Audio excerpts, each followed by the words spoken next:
Anda akan bersama saya Mutiara Herlina yang akan membahas berita mengenai wilayah rantau. Wilayah rantau merupakan wilayah yang dijadikan sumber mencari hidup di luar wilayah Dare. Daerah perbatasannya disebut Ikua Dare Kapalo Rantau. Masing-masing luha memiliki wilayah rantaunya tersendiri. 1. Rantau luha tanah datar, merantau ke arah barat dan tenggara.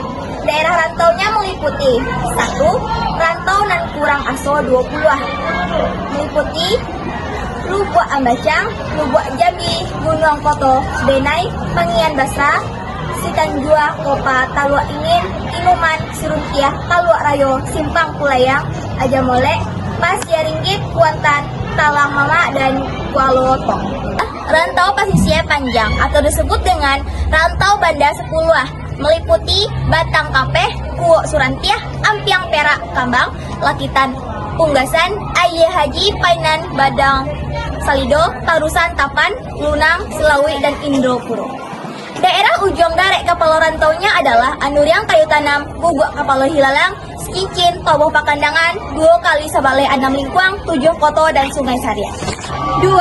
Rantau Luha Agam menyebar ke arah utara dan barat dengan daerah rantaunya sepanjang pantai Samudra Hindia, Pasaman Barat, Pasaman Timur, Panti, Rao, Lubuk Sikapiang, dan lain-lain.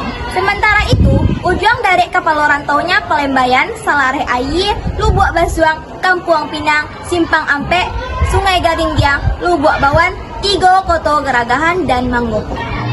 3. Rantau Luha 50 Koto memasuki daerah Riau daratan sekarang, yakni rantau Kampar kiri dan kanan. Daerah rantaunya Manggiliang Jo Tanjuang Bali, Pangkalan Jo Koto Alam, Gunung Malintang, Muaro Paiti, Tanjuang Baringin, sampai Rakuan Pandalian, Sangingi, Gunung Sailan, Kuntu Jo Lipe Kain, Ludai Jo Ujung Buki, Sanggan Jo Tanjuang Bali, Tigo Baleh Koto Ampar, Sibiruang, Gunung Malelo, Tabiang Jo Tanjuang, Gunung Bungsu, Muaro Takuih, Pangtai Jo Binamang, Tanjuang Abe Jo Pulau Gadang, Baluang Koto Sitengkai, Tigo Baleh Jo Lubuk Aguang, 5 Koto Kampur Cuo Jo Salo, Bangkinang Jo Rundio, Ayetri, Tarata Buluah, Pangkalan Indawang, Pangkalan Kapeh, dan Pangkalan Sare Jo Koto Laweh. 4. Rantau Nan Sambilan atau disebut dengan Negeri 9 terletak di Malaysia. Nagarinya Sungai Ujong, Jelebu, Jehol, Rembau, Segamat, Naniang, Kelang, Pasir Besar, dan Jelai. Pesisir. Wilayah pesisir membentang sepanjang pantai barat Sumatera, mulai dari Tapanuli Selatan, Sumatera Utara hingga Muko-Muko, Bengkulu. Pesisir ini dibagi 2 pulau, yaitu Pasisir Tiku Pariaman dan Pasisir Pasaman. 1. Pasisir Tiku Pariaman. 1.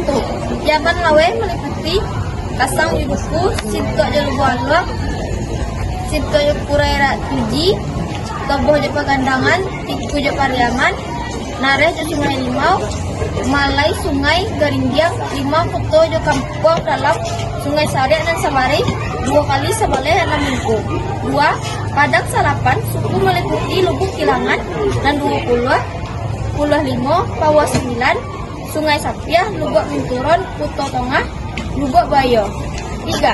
Ranah pesisir meliputi Silok Jo Lunang, Indropuro Jo Ayah Haji, Unsan Jo Sungai Tunu, Labuan Balai Selasa, Surantiah Jo Sungai Sirah, Lakitan Jo Koto Baru, Kambang Jo Ampiang Parak, Tarata Jo Batang Kape, Salido Jo Painan, Lumpo Jo Asam Kumbang, Bayang Koto Barapa, Tarusan Koto Sabale. 2. Pasisir Pasaman. Sesak Jo Kinali, Parik Bato Jo Koto Baru, Padang 7 Jo Awa Kunyang, Lubuk Padiang Jo Aye Gada. Pasisir Pasaman.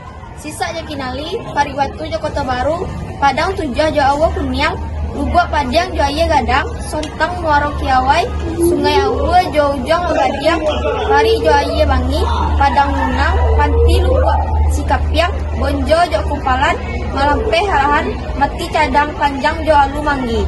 B. Kebudayaan Minangkabau.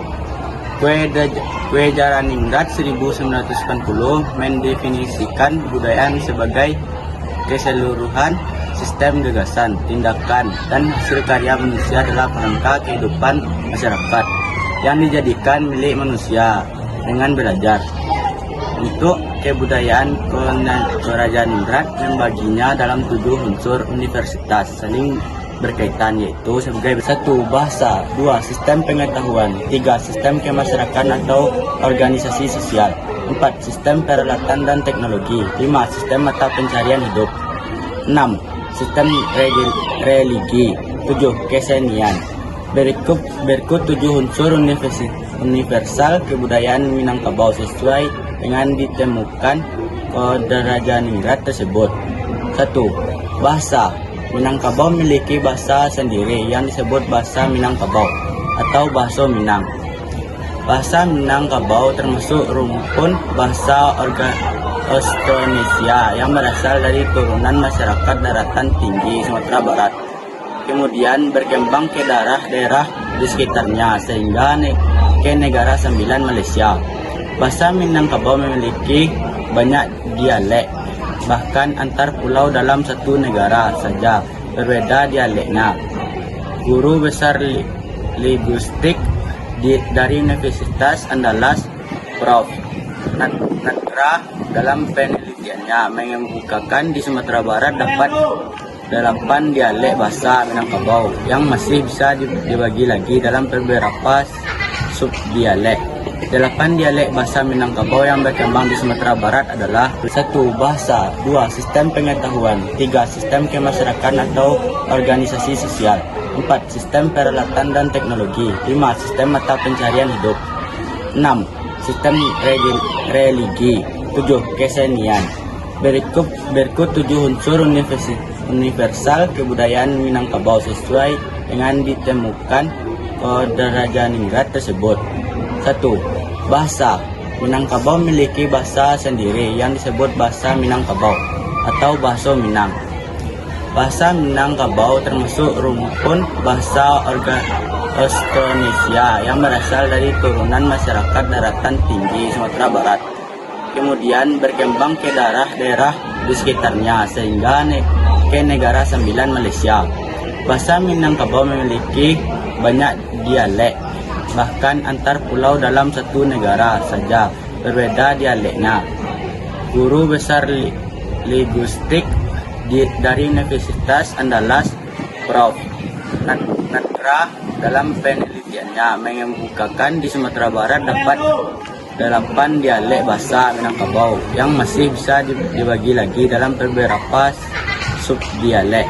8 dialek bahasa Minangkabau yang berkembang di Sumatera Barat adalah 1. Dialek Raumapat, 2. Dialek Muaro Lolo, 3. Dialek Lubuak Alai, 4. Dialek Baikumbo, 5. Dialek Agam, 6.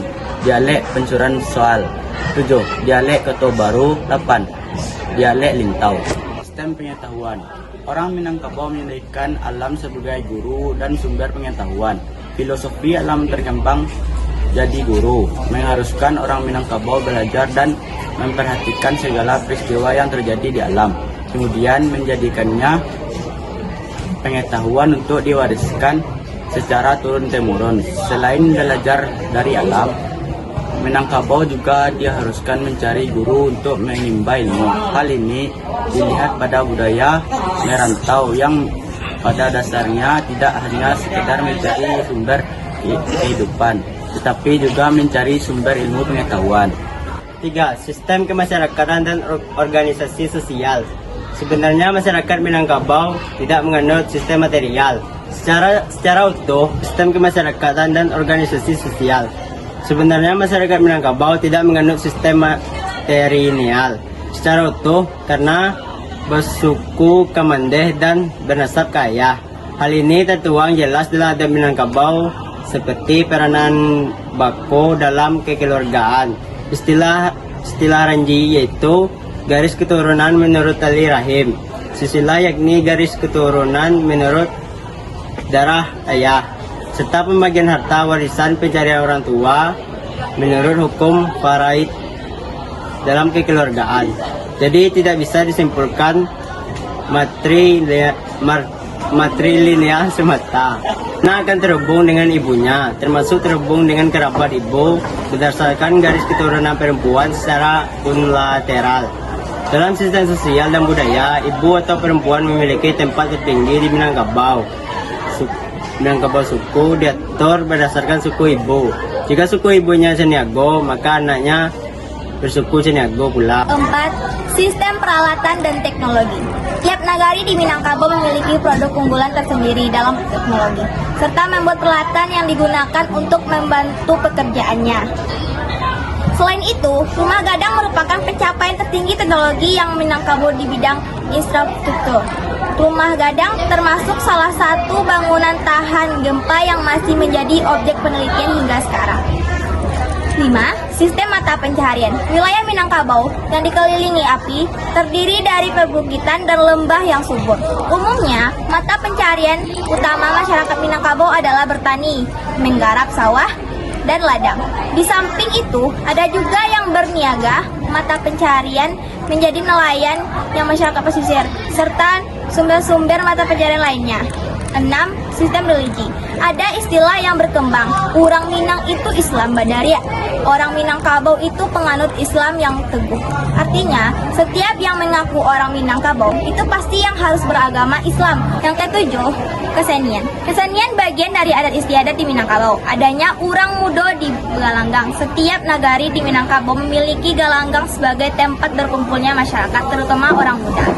Dari unsur-unsur universal kebudayaan tersebut dapat dilihat, kebudayaan Minangkabau terdiri atas unsur nilai, perangkat perilaku, dan hasil karya cipta.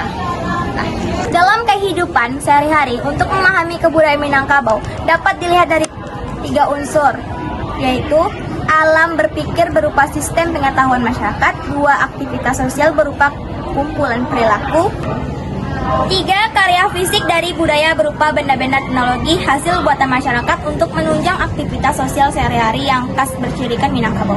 Alam berpikir disebut kebudayaan tak benda atau disebut dengan intangible culture, yaitu unsur-unsur budaya yang tidak tampak oleh mata tetapi bisa dirasakan keberadaannya oleh panca indera seperti nilai, norma, aturan, dan identitas. Sedangkan kumpulan perilaku dan karya fisik disebut kebudayaan benda atau disebut dengan tangible culture, yaitu unsur-unsur kebudayaan yang konkret. Misalnya perilaku dalam adat dan tradisi, rumah gadang, teknologi membajak sawah, kuliner atau masakan, teknologi membajak sawah, dan sebagainya.